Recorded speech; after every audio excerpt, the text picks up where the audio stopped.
In the vast emptiness of the Sahara, nothing much usually breaks the silence. Seas of dunes stretched to the horizon, the sun scorches everything, and only the dusty steps of Berber merchants and their dromedaries disturb the quiet. But in 1324, something unprecedented crosses the desert. A colossal caravan, tens of thousands of people and camels shimmering under the heat. Servants, soldiers, slaves, dignitaries, and at the center, a man draped in shimmering cloth. Wherever he passes, crowds gather. Wherever he stops, he gives away so much gold that entire economies collapse. That man is Mansa Musa, the King of Kings, on his way to Mecca, and behind him lies an empire so vast and so rich that European kings will soon hear of it. This is the story of the Mali Empire, the greatest African power of the Middle Ages, yet a story almost forgotten. Before we dive into this epic, there's one thing to understand. The history of the Mali Empire isn't documented like Europe or China. Written sources are rare and often external. Most of what we know comes from Arab chroniclers like Ibn Khaldun, or Lumari, or the traveller Ibn Battuta, and from the oral traditions preserved by the griots, the poets and memory keepers of West Africa. These stories blend myth and reality, evolving over generations. So the history you're about to hear is reconstructed from fragments, archives, archaeology, and the voices of griots. A history carried not on paper, but in memory. The story begins in the 12th century. Sub-Saharan Africa is a crossroads of trade. Across the Sahara, transcontinental routes connect West African kingdoms to the markets of North Africa. Gold, salt, ivory, slaves, caravans carry it all. In the Sahel, a mosaic of peoples coexist. The Soninke, Pule, Mandinka Soso, rivalries are common, alliances fragile.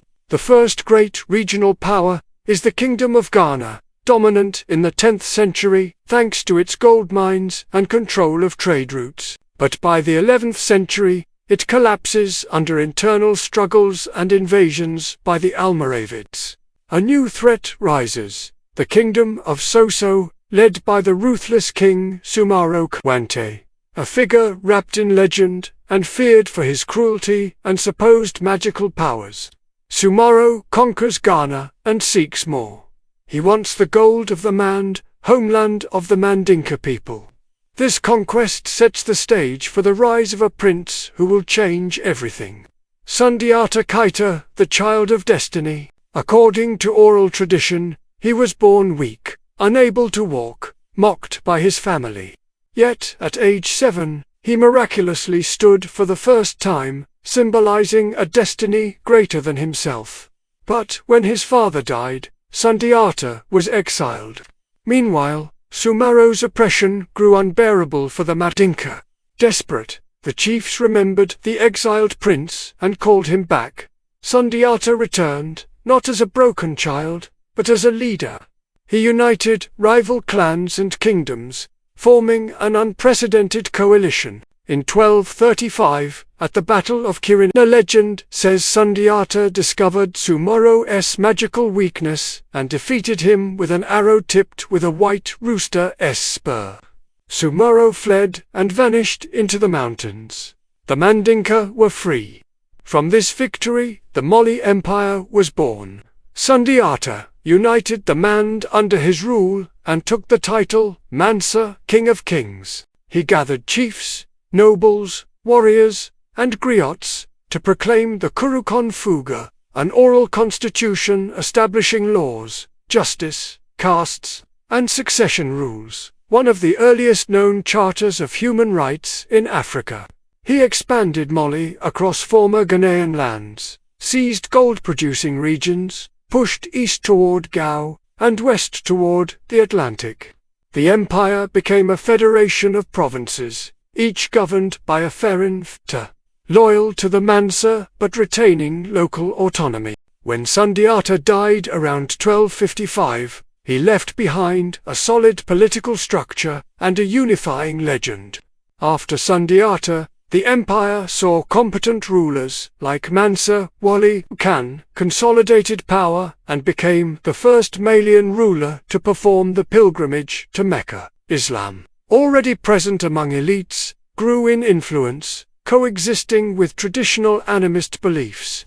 Marabouts, Muslim scholars, served as religious guides, scholars, and political advisors, linking Mali to the wider Islamic world. But after Wali's reign, instability crept in.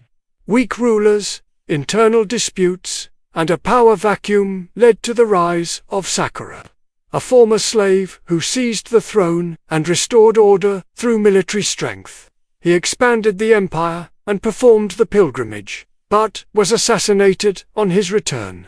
The Keita dynasty reclaimed the throne, but sources become scarce. One figure, Abu Bakr II, is surrounded by mystery. Some legends claim he built fleets and attempted to cross the Atlantic, perhaps even reaching unknown lands. Historians debate his existence, but the story remains captivating. While his legend floats in uncertainty, another ruler is about to shine brighter than any before him. Mansa Musa ascended the throne around 1312. By then, Mali was powerful, but he would make it legendary. In 1324, he embarked on his famous pilgrimage to Mecca, with an entourage of over 60,000 people and hundreds of camels loaded with gold. His stop in Cairo stunned the Islamic world. He distributed so much gold that its value collapsed, taking more than a decade to recover. It is one of the first recorded cases of a person affecting an entire international market. Arab chroniclers described him as pious, generous, majestic. European cartographers even depicted him in the Catalan Atlas 1375, holding a golden orb, symbol of limitless wealth. But Musa did more than impress. He transformed Mali.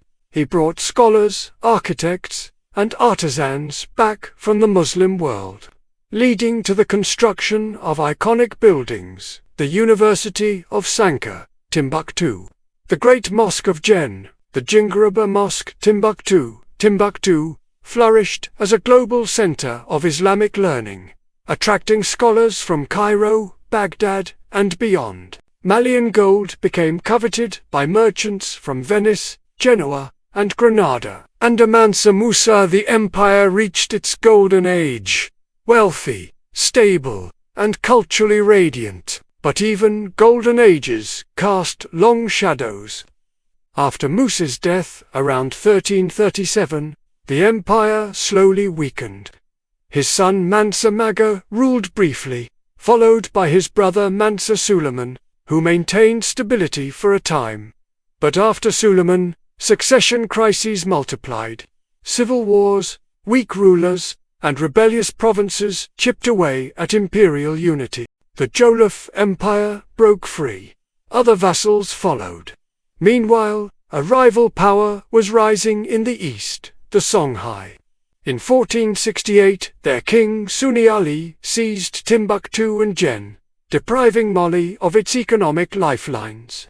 The empire shrank to a regional kingdom, overshadowed by the new Songhai Empire. Then came another blow. In the 15th century, the Portuguese arrived on the Atlantic coast.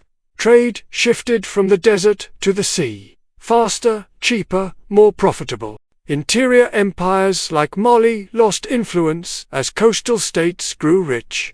By the 16th century, Mali was only a shadow of the empire it had been. Founded by Sundiata, strengthened by his successors, and glorified by Mansa Musa, the Mali Empire ruled West Africa for nearly 2 centuries. Yes, it fell, but its legacy lives on, in the mosques of Jen and Timbuktu, in the songs of the griots, in the memory of a time when West Africa was the beating heart of global trade. So next time someone tells you Africa's history is only colonization and suffering, remember the desert caravans. Remember the king who crashed an economy by giving gold away. Remember the empire that once stood among the greatest in the world.